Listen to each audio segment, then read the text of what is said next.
Tinuod, correct! Correct! Tawa kay ka dahil. Good afternoon, everyone! Wala pagalit ko na. Ikaw na lang diya. On the spot, gani. Good afternoon, everyone! May nasagyan. Kung hindi naman tagakainit Ano, kayo. mabuti para siya ang... Wala, tanaw ang lighting oh. Tanawa, nice. Oh. Okay na kayo. O diba? May sibang sa agtang. Okay. Good afternoon, everyone! Today is, so malapit na yung birthday mo. So, may nagsasabi kasi na, ano na daw ang status niyo ni Gio? Status. Status?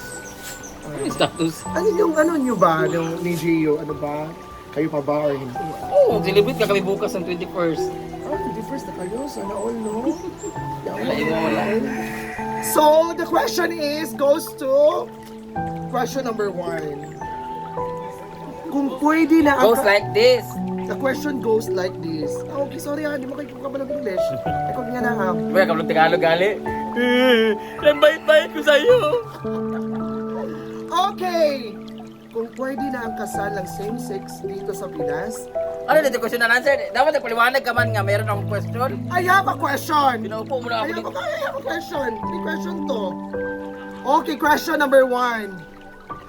Kung pwede na ang kasal ng same-sex dito sa Pinas, willing ka bang magpakasal?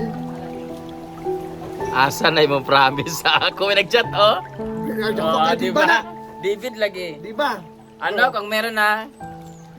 Kung pwede na ang kasal ng same-sex dito sa Pinas, willing ka bang magpakasal?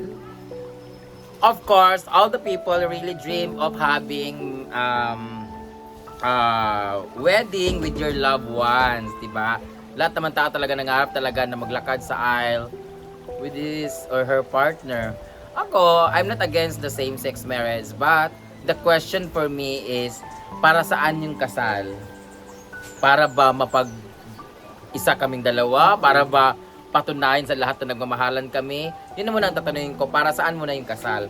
Kasi if that really, para i-prove lang talaga nagmamahalan kami and gusto nang ipakita sa kanila na kami ay true love exists or love wins talaga, di ko na kailangan yun. Tsaka, hindi ko kailangan magpakasal para lang talaga patunayan na may nagmahal sa akin or may minahal ako, basta may legal yung pagmamahalan namin. So, kahit pa babae ako or straight ako na lalaki,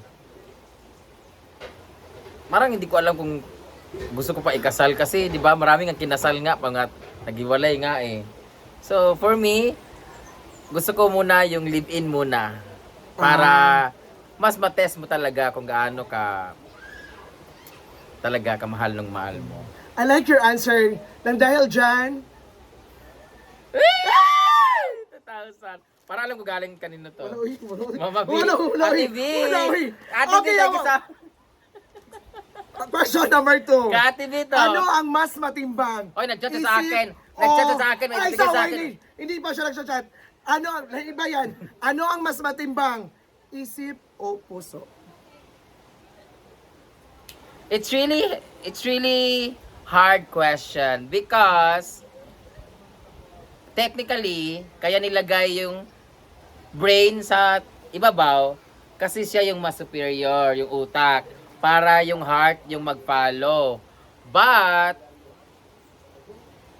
in reality, mas ginagamit talaga natin yung puso because we really follow what our hearts desire. Right, 'Di ba? Mas sinusunod talaga natin yung kung ano yung napupusuan natin. Kasi sa lahat ng mga nangyayari sa bagay sa mundong ito, kung saan ka man padpad, saan ka mang aspeto, saan mang dalhin, ang lagi mo talagang iniisip kung ano yung nasa puso mo talaga, 'di ba? Hindi yung kung anong nasa utak mo. Kasi kung ano yung nasa puso mo, yun na kaagad sinusunod mo eh. Naputol kasi may tumatawag. So, yung puso yung una talaga na nasusunod or yung siya yung nagiging talagang sa unang nagde-decide, and then yung utak na lang natin yung nagga-guide at i-assist yung puso natin kung if ever man mali yung path na tinahak ng puso natin, siya na lang yung magbibigay sa yung guide na nagkamali ka dito, maybe try the another line or path para mas maging masaya yung puso mo. May magigkay ka explanation ng makatuon dito sa imo. So nang dahil dyan, Another 2,000 pesos! Ay, hindi. Yung explanation na yun, pang 5,000 yun. Okay, question number 3. Bakit nagsabi sa akin na magpadala na siya Oh. ng pera, wala daw tanong-tanong. Tita! Pwede ka bang magkaroon ng isang happily ever after? Pwede. Ang love story ng isang Becky? Well, in our position or in our life, being a gay, doon natin masasabi na is our choice. Yeah, kasi at the end of the day, kahit mahal talaga natin, there's always Hoy! Help! meron talagang kaakibat na sakit, sacrifice, and the risk talaga when it comes to love sa aming community. Kasi kung sa babae at lalaki nga,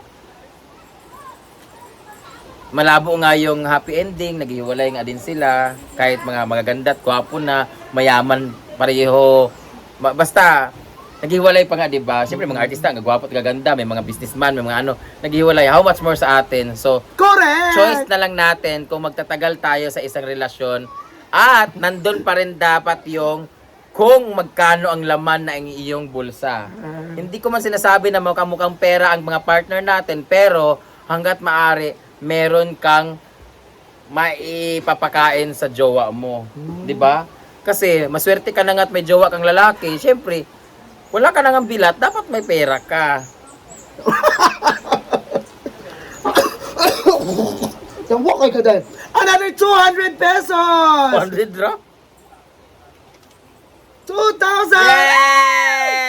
And last, but ano ang message mo sa birthday mo? Kasi you are turning 40 years old. Ulul.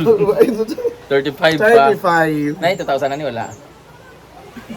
Go, message! May message? Kanino? Message mo sa mga tao. Thank you so much to all the people who keep on supporting me up until now. Maraming salamat for always there for me no matter what happened. Tumaas man tayo, bumaba, punta man tayo sa kung saan. Andyan pa rin kayo para sumuporta sa amin. Hindi lang sa akin, kundi sa mga friends ko and sa family ko. Thank you so much for being there, guys. Lalo sa nagbigay nito. Thank you so much kasi it really means a lot talaga. Kasi you know naman na it's not only for me, it's for everybody. Thank you so much po. Another 2,000! Magkaroon ka pa, Day. Ayan, so thank you so much, Tita V, for the love and support. 2, 4. Uy, sa live kahapon kay Ten, ang sabi niya. Hoy, ayun na, galing ko sa lechon niya, 8. Oh, 8 kasi nga, nandito sa'yo. Wala. Aming muna, tanungin muna kita. Akin muna yung 2 kasi, oo, kasi. Magkasakuan nga. Ibigay mo sa akin. O, tanungin mo kita. Okay. Sa tingin mo, sa amin na nagkakaroon kami ng relasyon na mga, kasi never ka pa nagka-relasyon talaga na seryoso talaga na nag-celebrate. Correct! Yawa Nag-celebrate na ka. 1 month or 2 months. Never ka pa. Ang tanong, umaasa ka pa ba? Umar, ano sa tingin mo ang may problema? May problema ba o ano kayong rason bakit kami meron kaming relasyon, ikaw wala? Siguro may problema sa akin. Pero naranasan ko kasi na hindi ako pinapasok sa kanila. Hindi pa natutuwa yung true love, no? Hindi sa amin true eh. Oo. Naniwala ko sa true love, hindi lang natin alam Sa akin, hindi ako naniniwala. gaano katagal. Kasi pinaasa ko No, what lagi we eh. really feel is true. It's real. If you feel in love genuinely, it's true. Pero hindi mo lang alam hanggang saan. You know how long will it last. So ikaw, nakapil ka naman ng love, hindi lang na-reciprocate. Correct. Hindi naibalik sa'yo. So bakit kaya? Anong problema? Siguro sa pagkatao. Bakit?